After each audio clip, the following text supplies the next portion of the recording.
Doctor Murli Lal, YouTube channel health is the right, सेहत हक है। आज हम डॉक्टर आसफा से एम पॉक्स, जिसको मंकी पॉक्स भी कहते हैं, उसके बारे में कुछ मालूमात हासिल करेंगे। डॉक्टर आसफा इंटरनल मेडिसिन में FCPS हैं और इन्फेक्शस डिजीज़ में वो फेलो हैं। तो हम उनसे आज एम पॉक्स के बारे में, जो आजकल काफ़ी उसका जिक्र भी है और WHO ने उसको आलमी इमरजेंसी भी करार दे दिया है, तो हम उनसे पूछेंगे कि ये जो एम पॉक्स है ये क्यों होता है और इसमें इसकी निशानियां क्या हैं, बच सकते हैं या नहीं, फिर इलाज क्या है। तो इन बातों पे हम डॉक्टर आसफा से आज बात करेंगे। डॉक्टर आसफा, ये एम पॉक्स आजकल चल रहा है ना कि वबा के तौर पे अफ्रीका में तो 5-6 ममालिक में हो गया, और एक ख़तरा है कि हमारे मुल्क 2023 से 11 केसेस देखे गए। अभी भी एक केस, अभी मैं कल टीवी पे देख रहा था, एक नया केस एक पहले हो चुका 2024 में अभी करीब में, और एक अभी कोई कल मैं टीवी पे देख रहा था पट्टी, ठीक है ना। तो ये केसेस पाकिस्तान में भी आ रहे हैं, और दुनिया क्योंकि ये जुड़ी हुई है ना एक दूसरे के साथ, लोग ट्रैवल करते हैं तो वायरस भी ट्रैवल करता है ज़ाहिर है लोगों के साथ। और आजकल क्योंकि ह्यूमन टू ह्यूमन जो ट्रांसफ़र है, ट्रांसमिशन है, वो भी है। पहले तो मंकीज़ से इंसानों में आया, मगर अब इंसानों से इंसानों में जा रहे हैं। तो ये क्या है, एम पॉक्स क्यों होता है? कि जो मंकी पॉक्स वायरस है,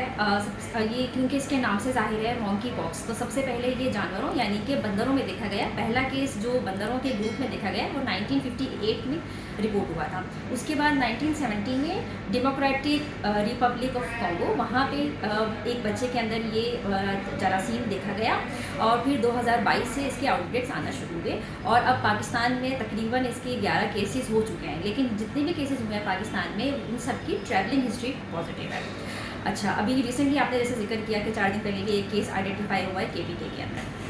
अच्छा, अब ये जो क्योंकि वायरस है, हमें पता है कि वायरस इस पहले जानवर में आया, जानवरों से फैला इंसान में। किस तरीके से फैला कि जानवर ने जब इंसान को स्क्रैच किया, बाइट किया, या उसको इंसान ने उसको कुक करके खाया, तो जानवर से इंसान के अंदर ट्रांसमिशन हो गई। इंसान से इंसान के अंदर ट्रांसमिशन किस तरीके से है कि ये क्लोज स्किन कांटेक्ट, यानी कि स्किन का स्किन कांटेक्ट, जैसे चमड़ी, जिल्दी का जिल्दी के साथ, जी, जिल्द से आपका क्लोज कांटेक्ट है, जिसमें आपके हस्बैंड वाइफ यानी कि शौहर से मर्द को, शौहर से बीवी को, बीवी से बच्चे को, और जो हमल वाली जो खवातीन है उनकी जो बच्चा है उसको भी ट्रांसमिट हो सकती है। उनको भी ट्रांसमिट हो सकता है, बिल्कुल। उनको भी केसेस रिपोर्ट हो चुके हैं कि जिनको हमल था उनके बाद जो बच्चे की डिलीवरी हुई तो उनको भी मंकी पॉक्स ने मुतासिर किया है। अच्छा, सांस के थ्रू आता है क्या? जैसे अच्छा, सांस के थ्रू ये बीमारी नहीं फैलती है, लेकिन जो ड्रॉपलेट है ना, जैसे कि मुंह का थूक है जिसको हम सलाइवा कहते हैं, अगर वो गिरता है और मरीज़ के जो कांटेक्ट में चीज़ें आती हैं, जैसे उसके कपड़े हैं, उसका टॉवल है, उसकी बेडशीट है, तकिए का कवर है, उसकी जो सराउंडिंग्स हैं,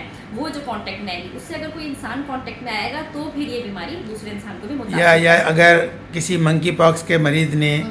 किसी नल पे जी हाथ लगाया हाथ धोने के लिए, और उस नल को ज़ाहिर साफ़ नहीं किया गया,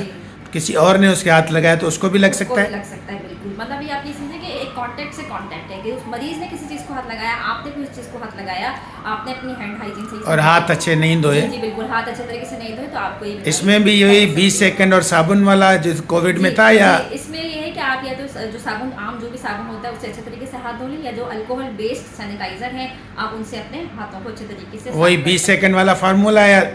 अच्छे से धोएं बस, ये वाला वही है कि आपको अच्छे तरीके से, कोविड में था ना 20 सेकंड के लिए धोएं, नहीं ऐसा कुछ नहीं है कि 20 सेकंड, मगर अच्छे तरीके से आप साबुन से हाथ, जी सफाई वैसे ही इसमें मान है, आपने अच्छे तरीके से अपने हाथों की सफाई का ख्याल रखना है। तो इसकी निशानियाँ क्या क्या? अच्छा, मैं आपको बताती हूँ इसमें मंकी पॉक्स की जो अलामात हैं हमारे, वो किस तरीके की आती हैं। सबसे पहले इसमें बुखार, तेज किस्म का बुखार हो सकता है, जिस्म में दर्द, पट्टों में दर्द, कमजोरी, और इसकी खास निशानी है जो उसके बाकी वायरस से इसको डिफ्रेंशिएट करती है। जैसे कि हम पता है कि चिकन पॉक्स बहुत कॉमन वायरस है, मीजल्स है, चिकन पॉक्स है जी, जिसको हम उड़ड़ी कहते हैं, खसरा कहते हैं उर्दू में। अच्छा, अब चिकन पॉक्स ये कैसे डिफ्रेंशिएट होता है कि चिकन पॉक्स के जो दाने होते हैं वो पूरे जिस्म को इन्वॉल्व करते हैं, लेकिन हाथों की हथेली और पैरों के जो तलवे हैं उसको इन्वॉल्व नहीं करते। लेकिन जो मंकी पॉक्स के जो वायरस है उसके हाथ की हथेली, फेस और पैर के जो तले हैं उन सबको खास तौर पे करता है। जी, इसका जो साइज़ है दानों का वो 0.5 से 1 सेंटीमीटर तक का है, और ये थोड़े से अगर है दाने, उससे लेके हज़ारों की तादाद में भी ये दाने हो सकते हैं। अच्छा, एक आम आदमी है जिसको ज़ाहिर सी बात है एक आम आदमी है वो कैसे बता सकते हैं उसको कि उसकी जो दाने हैं उनकी तादाद के हिसाब से हम उसकी बीमारी की सीवियरिटी भी बता सकते हैं। अगर उसके दानों की तादाद 25 से कम है तो ये एक माइल्ड डिजीज़ है, 25 से 99 के दरमियान में है तो ये मॉडरेट है, 100 से 250 के दरमियान में है तो ये सीवियर है, और मोर देन 250 यानी कि 250 से ज़्यादा है तो वेरी सीवियर डिजीज़ है। अच्छा, पहले इसके बुखार मैंने आपको अलामतें बताई, फिर इसके दानों का अपेयर होना, वो तकरीबन 1 से 4 दिन के बाद वो अपेयर हो जाते हैं। इसके अलावा इसमें गिल्टियाँ, ये भी इसकी खास निशानी जो बाकी वायरस इसमें नहीं है, बिलखसूस जो गर्दन की गिल्टियाँ हैं वो इसमें बढ़ जाती हैं जी। अच्छा, इसके अलावा इसमें मुंह के दाने हो सकते हैं, इसमें आंखों की झिल्ली इन्वॉल्व हो सकती है जिसको हम आंखों की पुतली जिसको कॉर्निया कहते हैं, इसमें आंखें लाल हो जाती हैं। फिर यही वायरस जब पेचीदगी के अंदर कन्वर्ट हो जाता है तो पेचीदगी में नमूनिया हो सकता है इसकी, जो क्योंकि स्किन की इन्वॉल्वमेंट बहुत ज़्यादा, चमड़ी बहुत ज़्यादा ख़राब हो जाती है तो सुपर एडिड बैक्टीरियल इन्फेक्शन हो सकते हैं जिसमें एप्सिस है, सेलुलाइटिस है, नेक्रोटाइजिंग सॉफ्ट टिश्यू इन्फेक्शंस हैं, विजन लॉस भी हो सकती है क्योंकि because of the involvement of cotton आँख की झिल्ली की वजह बीनाई भी जा से सकती है आँख की, तो मतलब इतनी पेचीदगी तक ये जा सकता है। और अब जो केसेस आ रहे हैं अफ्रीका में रिपोर्ट हो रहे हैं वो पेचीदगियों के साथ रिपोर्ट हो रहे हैं।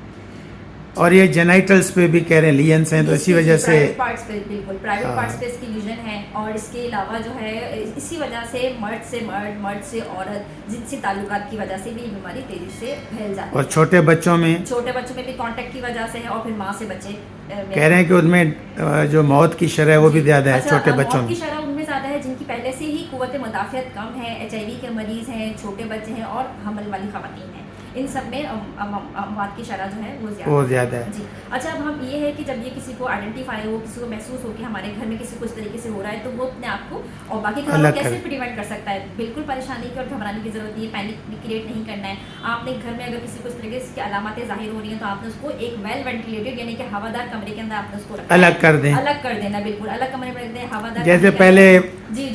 माता में ये स्मॉल पॉक्स में करते थे, स्मॉल पॉक्स में करते थे बिल्कुल, या मीजल्स में भी करते हैं। और उसके मरीज के पास जब जा रहे हैं खाना देने के लिए, कुछ करने के लिए तो आप मास्क पहन लें, हैंड हाइजीन करें, हाथ धो लें अच्छे तरीके से, उसके रूम से होकर आएँ, फिर से अपने हैंड हाइजीन का ख्याल रखें और मास्क ज़रूर आपने